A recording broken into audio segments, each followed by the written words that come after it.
BBS 부산 경남 라디오 830.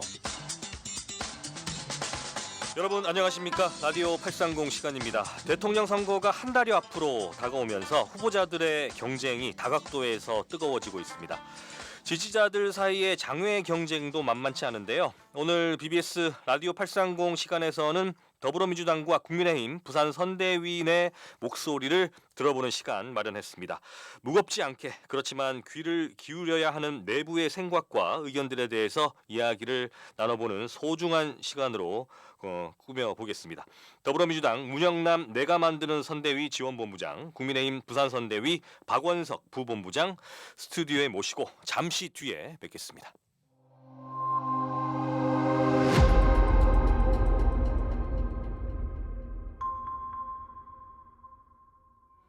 더불어민주당 내가 만드는 선대위 문영남 지원본부장 그리고 국민의힘 박원석 부산선대위 부본부장 모시고 선거운동 과정 속에서 느낀 주요 현안들, 특히 청년들이 이번 선거에서 주목이 되기 때문에 연관해서 함께 이야기를 나눠보도록 하겠습니다.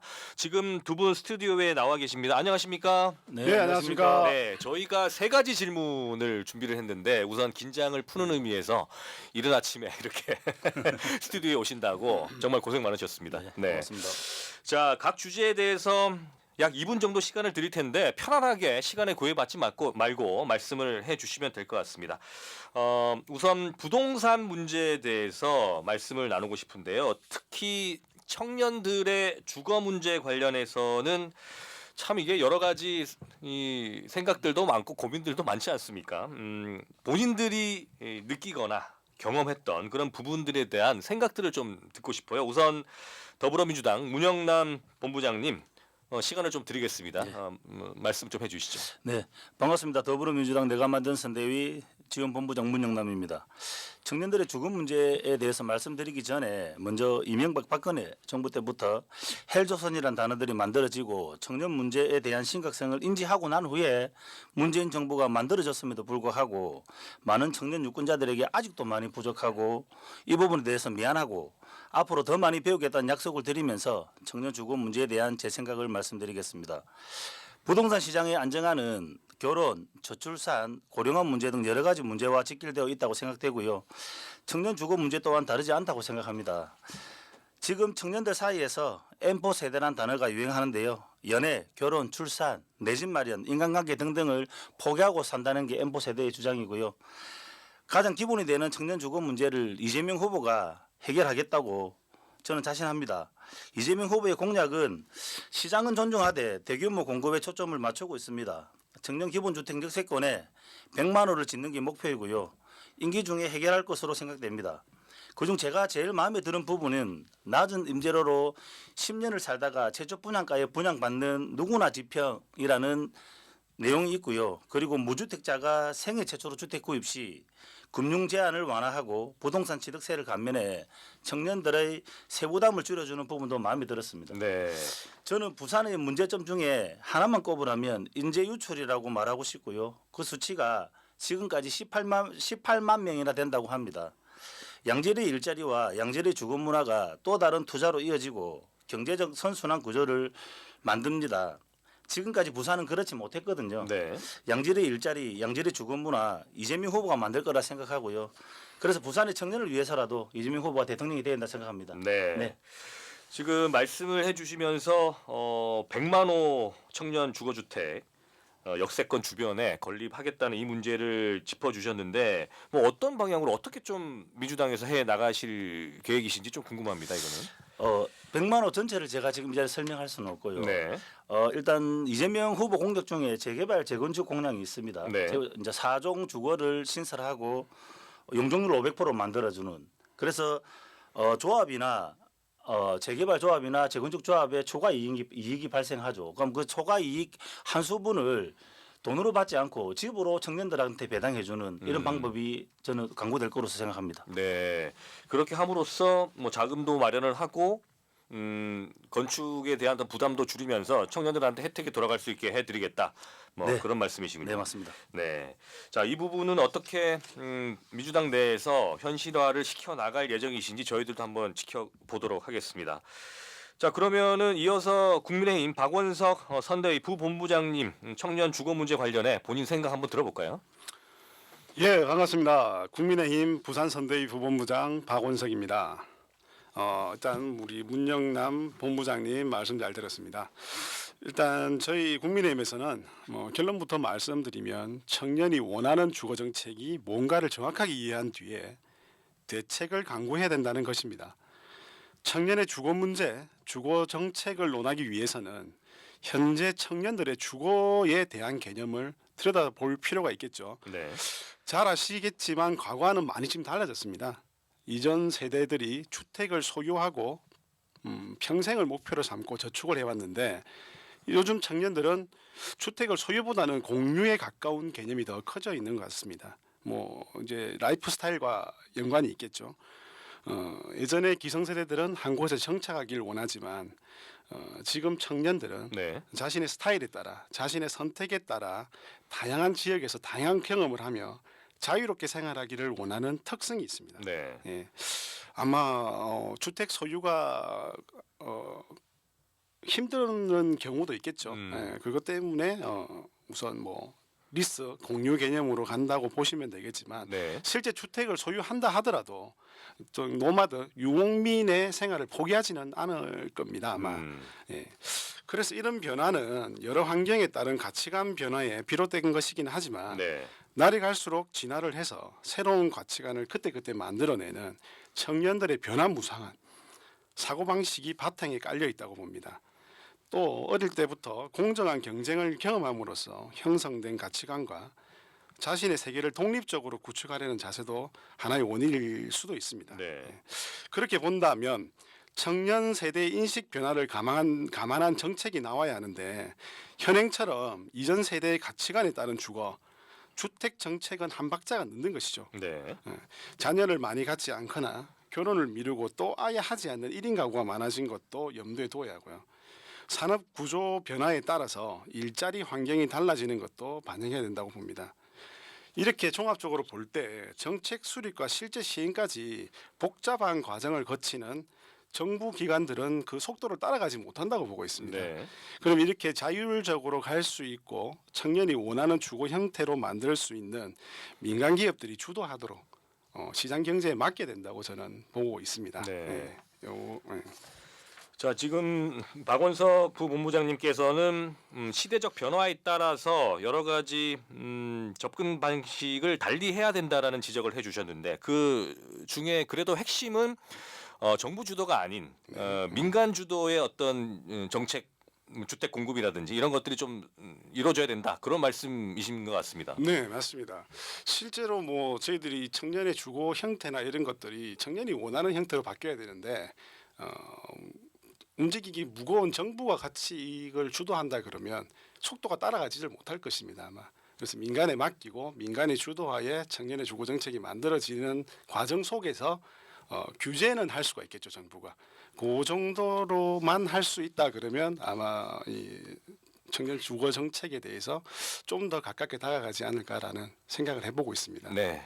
문영남 본부장께서 입이 근질근질하신지 말씀을 하고 싶은데 저희들이 민주당과 국민의힘의 본격적인 토론은 본격적으로 지방선거가 들어가서 저희들이 한번 다뤄볼 테니까 말씀을 지금 하고 싶은 그런 상황 속에서도 조금만 참아주시면 전체적인 의견을 좀 들어보는 시간으로 저희들이 이어가겠습니다. 어쨌든 제가 느끼기에는 정부가 주도하는 그런 속에서 100만 호를 공급하는 정책으로 가야 된다. 민간 주도에 조금 틈을 줘야 된다라는 그런 생각들이 조금은 차이가 있다는 제가 생각을 하고 다음 주제로 좀 넘어가도록 하겠습니다.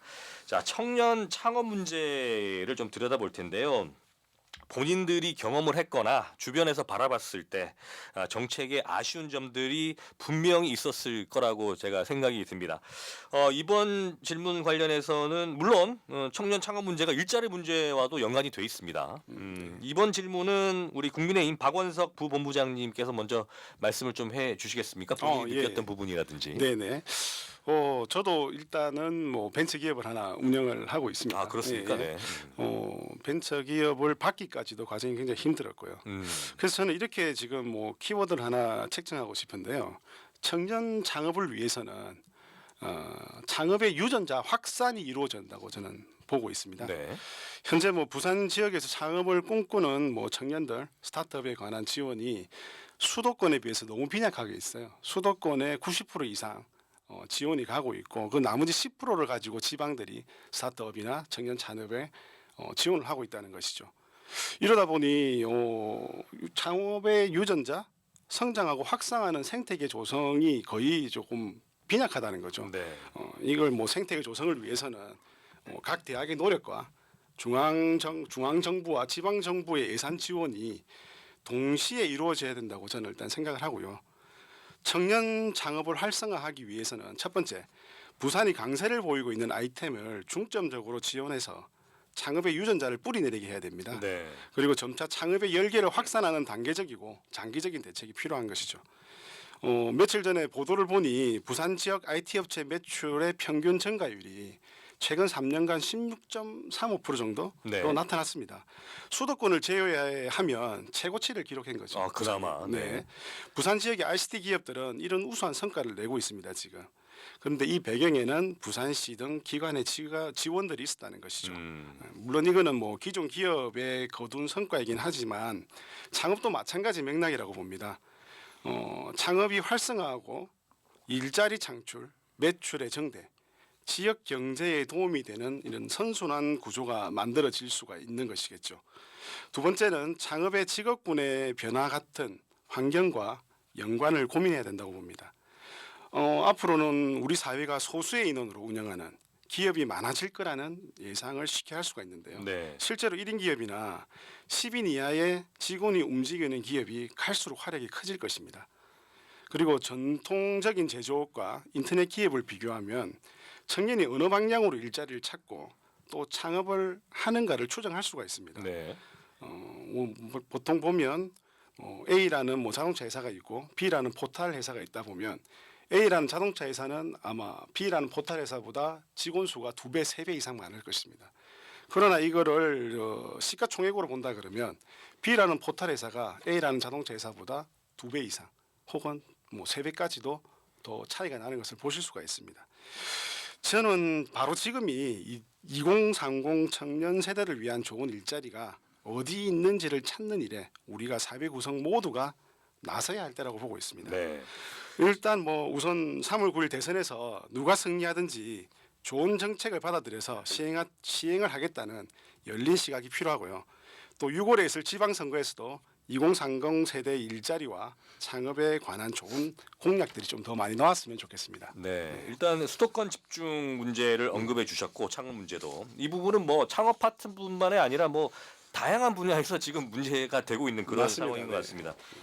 그런데 관주도의 이런 창업 분위기가 여러 가지로 이런 창업 DNA를 청년들에게 심는데 여러 가지로 어려움을 주고 있다는 그런 말씀이신데 뭐 이런 것들도 역시 앞에와 연계해서 좀 민간 그리고 창업 청년 스스로가 주도할 수 있는 환경을 만들어야 된다 뭐 그런 의미겠네요.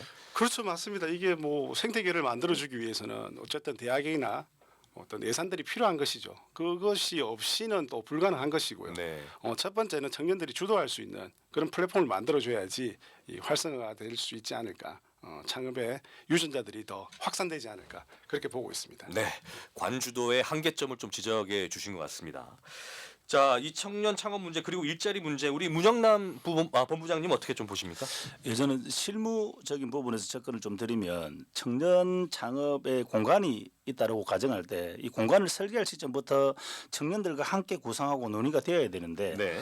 창업 공간은 공무원이나 다른 분들이 만들어 놓고 그냥 거기 들어와서 당신들 하고 싶은 거 하세요라고 하는 게 창업의 종류나 공간의 효율적인 사용에 문제가 있다고 생각이 들고요. 네. 그래서 애초에 창업 공간의 설계 단계부터 청년이 참여해야 된다라고 생각이 들고요. 그리고 청년 창업자들을 공모 단계가 있는데 네. 이 말 그대로 처음 사업이고 사회초년생이 사회에 부품 근무를 안고 처음 하는 일인데도 불구하고 이전에 스펙을 써넣으라고 하는 칸이 있습니다. 써넣을 스펙이 없는데 어째 그 친구들한테 스펙을 강요하겠습니까? 그러니까요. 업력을 많이 따져요. 네, 너무 불합리하다고 네, 생각되고요. 네. 그다음에 청년 창업을 하는 목적 부분에도 문제가 있는데 창업의 목적을 두는 게 아니고 성공적인 창업의 목적을 둬야 될 것 같고요.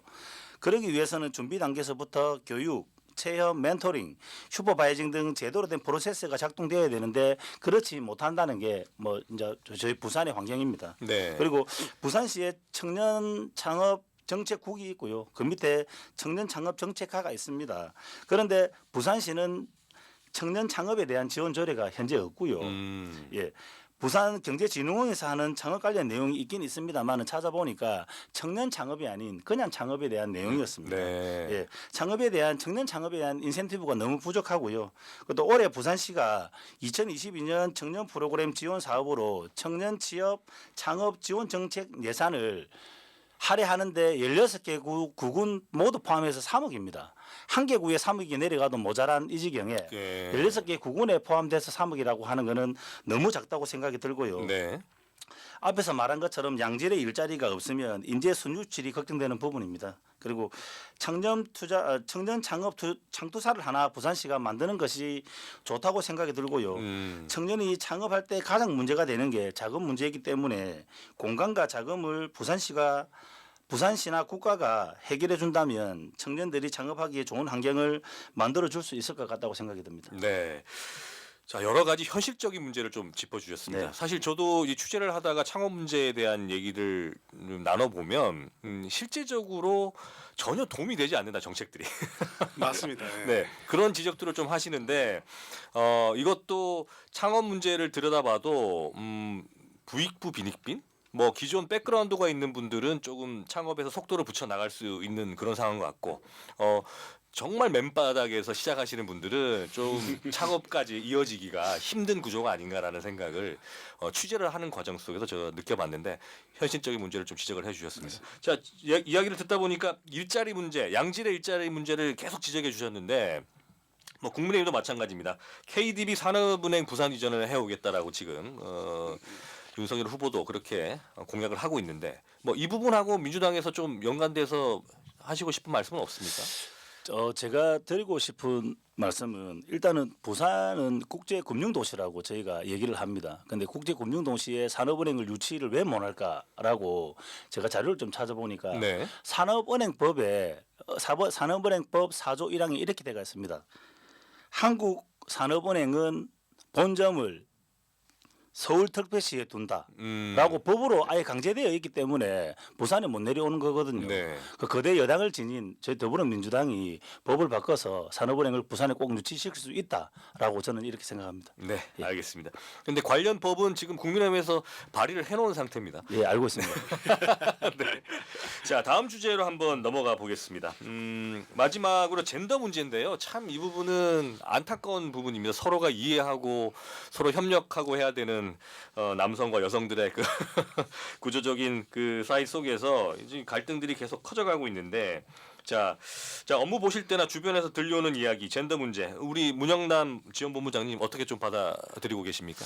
일단은 이 문제에 대해서 너무 어렵다고 제가 판단하는데 젠더 갈등이란 남녀 간 혐오의 형태로 나타나는 사회적 갈등을 말하는 것이라고 저는 이해는 하거든요. 그런데 지금 시점에서 윤석열 후보의 여가부 폐지 발언은 젠더 갈등을 이용해서 득표하겠다는 전략을 취한 것으로 보여서 매우 부적절하게 보이고요. 네. 사실상 여성이 겪는 차별이나 불평등을 해소할 의지가 전혀 없다고 저는 봐집니다. 그리고 이대남이나 이대녀라는 단어 사용 자체가 불편해 보이고요. 문제적이라고 생각합니다. 두 집단을 갈등 관계로 설정함으로써 실제 해결해야 할 문제는 가리고 사람들의 적대, 혐오를 확대 재생산한다는 점에서 문제적 프레임이라고 생각합니다. 우리나라 청년을 모두 이대남이나 이대녀로 두 단어로 담아낼 수 없다는 게 제 생각이고요. 성별과 세대를 모두 아우르는 단어를 썼으면 하는 바람입니다. 여성이 불안해하지 않는 나라, 모두가 안전한 사회를 추구하는 게 우리 당의 원칙이라고 생각하고요. 그래서 데이트 폭력, 스토킹, 성폭력의 가해자는 처벌을 강화하고 피해자는 두텁게 보호하고 아동 청소년 대상 성범죄에 관해서는 무관용으로 엄벌해야 된다고 생각합니다. 남녀노소 할 것 없이 인권을 지키는 일은 나라의 국격을 지키는 일이고요. 인권 보호라는 대원칙에는 예의가 없다고 생각합니다. 알겠습니다. 예, 앞으로 젠더 갈등으로 피해보는 국민이 없도록 저희 더불어민주당이 앞장서서 행동하겠습니다. 네, 시간 관계상 바로 이 부분 박원석 우리 부본부장님 예. 이야기 좀 들어볼까요? 네. 이 굉장히 젠더 문제는 예민한 문제인데요. 이 뭐 저는 말씀하신 중에 뭐 국민의힘 뭐 윤석열 후보 나오는데 젠더 문제는 일단 시작이 그런 거 없이 시작해야 된다 봅니다. 이당 여당 필요 없이 남녀 필요 없이. 그래서 저는 젠더란 말을 키워드를 인격권이다. 인격권과 일치하는 권리라고 보고 있습니다. 그렇죠. 이게 인격권은 타인의 신체나 자유 또는 명예를 침해하는 것을 제한하듯이 남녀, 여와 남이 다름을 인정하고 인격권을 존중함으로써 젠더 갈등을 줄이고 종식을 시킬 수 있다고 보고 있습니다. 특히 우리 사회에 특히 보면 갈등이 점점 심해지고 있죠. 젠더 문제들이. 그런데 이러한 과정들은 또한 우리가 선진국으로 가기 위해서 겪어야 되는 과정이라고 저는 보고 있습니다.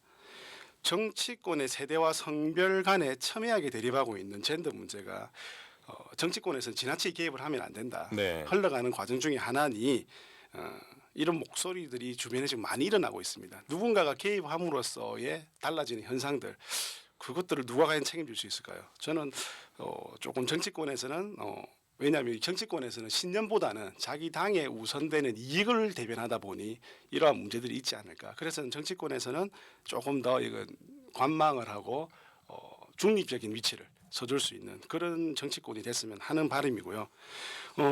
또 한편으로는 정치권이 지혜롭게 대처하기 위해서 머리를 맞대고 또 고민을 해야 된다고 봅니다. 이거는.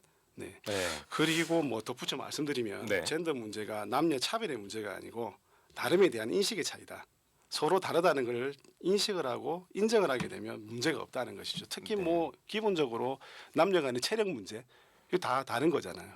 다름을 이해할 수 있다 그러면 좀 갈등이 줄어들지 않을까. 네. 그리고 또 뭐 각 세대 간의 다른 환경도 유심히 볼 필요가 있는데요. 예전에 뭐 산업 세대에 일어났던 그러한 당연시되는 일들이 지금의 청년들은 그걸 당연시 받아들이지 않는다는 것이죠. 이럴 때가 이제 제일 문제가 되는 건데요. 단지 이제 기성세대가 청년들을 위해서 좀 더 전향적인 자세를 좀 취할 필요가 있다고 봅니다. 알겠습니다. 네네. 자, 저는 젠더 문제 여러 가지 사회 구조 속에서 바라봤는데 취업 환경이 어렵고 이러다 보니까 뭐 인센티브 문제, 뭐 군 가산점 문제 이런 것들이 복합적으로 나오면서 젊은 세대 속에서 젠더 갈등이 더 폭발적으로 일어나고 있다라는 생각도 드는데 참 이 문제 여러 각도에서 들여다봐야 되고 두 분 말씀하신 부분도 같이 고려해서 함께 머리를 맞대야 되는 거 아닌가라는 생각을 해봅니다. 맞습니다. 네. 자, 시간이 정말 너무 짧은데 저희들 이제 시간이 다 돼서요. 마지막으로 한 말씀을 듣고 마무리를 하고 싶은데 그마저도 지금 힘든 상황인 것 같습니다. 자, 다음 시간에 저희들이 민주당과 국민의힘 관계자들 모시고 이런 이야기들을 해보는 시간들을 계속해서 마련할 테니까요. 그때 다시 한번 두 분을 모실 수 있는 기회를 저도 다시 가졌으면 좋겠습니다. 고맙습니다. 네. 감사합니다. 오늘 말씀은 여기까지 듣겠습니다. 아쉽지만 예, 오늘 두 분 수고하셨습니다. 고생하셨습니다. 고맙습니다. 감사합니다. 네, 지금까지 더불어민주당 문영남 지원본부장 그리고 국민의힘 박원석 부본부장과 함께 여러 가지 청년 문제에 대해서 말씀 나눠봤습니다. 라디오 830 오늘 순서 여기서 마치겠습니다. 지금까지 기술의 최상만 진행의 박찬민이었습니다. 저는 내일 다시 찾아뵙겠습니다. 여러분 고맙습니다.